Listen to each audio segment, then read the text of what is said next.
kuri Murindi Official TV1 ngiye kubagezaho amakuru cyangwa amateka ya Papa Sava, amakuru dukesha ibinyamakuru byinshi bitandukanye bivuga impamvu Papa Sava atarongora. Ngizi impamvu nyinshi zituma Papa Sava atarongora. Papa Sava wavuye ahantu habi cyane hakomeye akaba ageze ahantu heza cyane hakomeye, ngaya amateka yamuranze. Uyu mugabo rwose w'igikwerero w'imyaka 46 ni umusore unyuzwe n'ubusiribateri. Unuko Papa Sava ni umusore unyuzwe n'ubusiribateri. Amazina bwite yitwa Nitegeka Graciane. Ni umusore rwose, uyu ni umusore rwose witwa Papa Sava ukomoka rwose hafi ya Rusizi. Uwo nukuvuga ngo Papa Sava yigaruriye imitima y'abantu bakure Rusizi, Kongo, Kigali. Uyu ni umugabo rwose wihariye imitima y'abantu bose kugeza no hanze ya Afrika.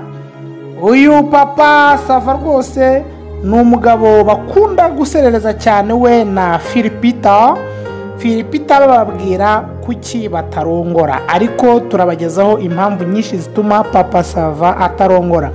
Papa Sava iyo umubajije ngo ni ukubera utarongora, nicyo kibazo cya mbere akunda kubazwa cyane kandi akagisubiza n'umujinya mwinshi ubona ko ababaye. Papa Sava ni umukinnyi w'ibihe byose. Uyu Papa Sava rero akaba yaravutse itariki 25 z'ukwa 11/1978, avukira muri Byumba ahantu bita muri Kiyanja. Uyu mugabo koko yaturutse kure, akaba ari mwene Ngarukiye Taxisi na Mukarusharaza Bernadette. Amashuri abanza yayize muri College Ririma, yiga ibinyabuzima n'uburezi. Kaminuza yitangiye 2022, asoza hagati ya 2027 na 2028, asoza muri Kiye.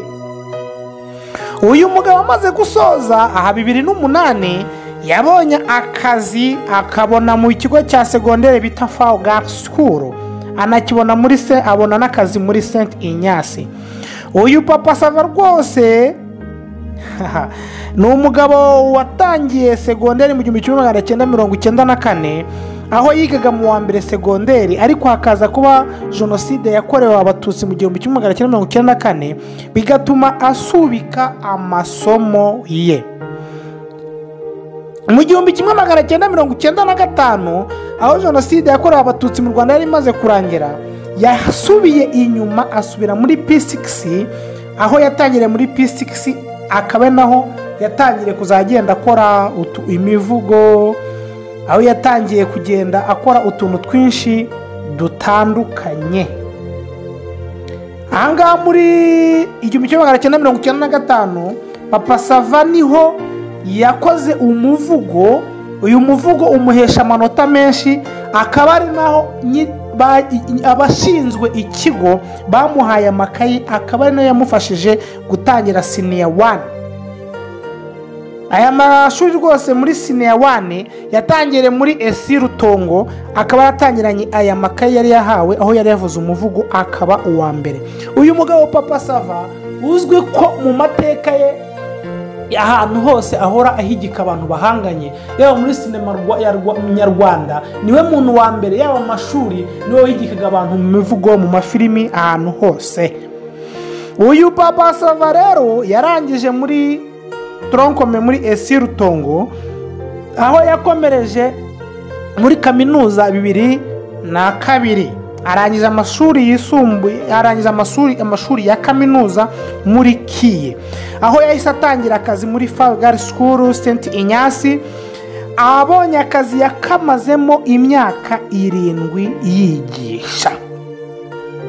Nyuma y'imyaka 7 rero yigisha, ahangaha nibwo yatekereje ko yakwagura impano, kandi impano akaba yarayikomoye kuri se umubyara, uyu Ngarukiye Taxisi. Yasezeye akazi, aho yanditse iretire isezera akazi. Abayibonye bamuteye bavuze yaravango ni inkwenene umva baramusetse cyane, bavuga uburyo uyu mugabo ashobora no kuba yasaze. Nibwo bwa mbere babonye umuntu usezera akazi ka leta, kuko muri kiriya gihe 2007 n'umunani umuntu ufite akazi ka leta yabaga ari umuntu ukomeye, umuntu umeze neza. Ariko Niyitegeka Gratien uzwi ku izina rya Papa Sava yaseze akazi ajya muri sinema nyarwanda kugira ngo ajye kwagura impano ye. Papa Sava mu buto bwe ntabwo yiyumvishaga ko azakina filimi, ahubwo yumvaga yajya asetsa ikindi cyangwa akajya mu makinamico. Duzi ko yakinnye menshi cyane, yakinnye amakinamico menshi cyane. Hari naho yakoraga akazi kuri yakinnye filimi ya Zirara Zishya cyangwa n'abakayikinamico, akina Seburikoko. Seburikoko yagize na episode zigera mu 1000. Uyu Seburikoko akaba afite ngo duheruka gukora no nkuru, yari afite subscribe 850. Uyu Seburikoko banyuzaga iyi filime ya Seburikoko kuri RBA, yari umuntu wigaruriye imitima nyarwanda, abantu benshi cyane. Nongere mbabwire ku mateka yaranze Papa Sava muri kaminuza. Uyu Papa Sava yigize kuvuga umuvugo mu bantu bari batoranyijwe muri KIK, harimo abastari benshi, atoranywamo nk'umuntu wavuze umuvugo. Amaze kuvuga umuvumo, Perezida Kagame we ubwe, His Excellency Paul Kagame, umusaza dukunda cyane, yamutumijeho, atumizaho Papa Sava ngo naze amuramutse, amukore mu kiganza, kuko Papa Sava yarakoze ibintu by'amateka perezida atari yakumva. Uyu Perezida Kagame yaramusuhuje, akimara kumusuhuza akaba yaranasabiye uyu Papa Sava cyangwa Niyitegeka Gratien amusabira igihembo. Iyi icyo gihe yari yobowe na Mudidi Emmanuel, yamusabiye impano, ikigo cyamuhaye 50,000. Aya mafaranga ntago navuga ngo Papa Sava niyo yamushimishije cyane nk'igihembo yahawe nk'umunyeshuri witwaye neza mu kuvuga umuvugo, ahubwo Papa Sava ikintu yarebaga cyane, yararaga narota cyane, ni uburyo yakoze mu biganza bya His Excellency Paul Kagame. Yamaze igihe kinini cyane yumva atewe ishema no kuba yarakoze mu kiganza cya His Excellency Kagame, biramushimisha cyane, kandi koko biranashimishije gukora mu kiganza cya His Excellency Kagame. Ni ibintu bikomeye cyane. Nanjye nigize kumukoramo mvuye mu ngando Inkumba, aho yaje kudusoreza ingando, ariko n'ubu ndacyaryama nkabirota. Ibaze 2014 tugeze 2024 bishyire 2025, nanjye nkaba mbirota. Uyu Papa Sava rero muri kiragiye cya mirongo muri 2007 yari umuntu nyine ukomeye cyane, gukora perezida mu ntoki byaga ari ibintu bitangaje. Rero ibintu byashimishije Niyitegeka Gratien ubwo yavuze umuvugo, ubwo bari bateguye kwibuka jenoside yakorewe Abatutsi bakorewe jenoside 1994, aho hari hateranye abaperezida benshi ibihugu bitandukanye. Niyitegeka Gratien atoranywamo nk'umuntu uri buze kuvuga umuvugo imbere y'abo baperezida. Uyu rwose uyu Niyitegeka Gratien naho yaratoranyijwe, naho avugamo umuvugo. Uyu Niyitegeka Gratien nawe wamugejeje, uyu muvugo wamugejeje ahantu hakomeye cyane, kuko Niyitegeka Gratien yari umuhanga. Niyitegeka Gratien mu buzima bwe busanzwe ni umukinnyi w'amafilimi nka Papa Sava, kandi iyi Papa Sava ikaba yaramugejeje ahantu hakomeye cyane. Icyegeranyo cya 2015-2016 cyavuga ko Papa Sava nibura net income cyangwa net salary yinjizaga hagati y'400 na 600, kandi aya ni amafaranga bavuze. Kandi ni mucyo gihe yaragitangira sinema 2015-2016 nibwo yagitangira sinema. Urumva ko yari amafaranga menshi kandi akaba na makeya ugereranyije n'iki gihe. Ubu Papa Sava ikigeranyo cya 2020-2024 Papa Sava ashobora kuba ari muri miliyoni hagati ya 5 na 10 ku kwezi. Ni umugabo rwose bigaragara ko mu Rwanda ari umugabo ufite amafaranga menshi, kandi uyu mukino cyangwa iyi comedy ikaba yaramuhesheje kubaka inzu nziza cyane y'akataraboneka muri Kigali. Igihe yavuye mu kazi ka leta aho bamusekaga bavuga ngo ni umusaza bivuyemo, ariko yatangiye akazi ke rwose biranamuhira, aza no kuba umukinnyi witwaye neza muri sinema nyarwanda.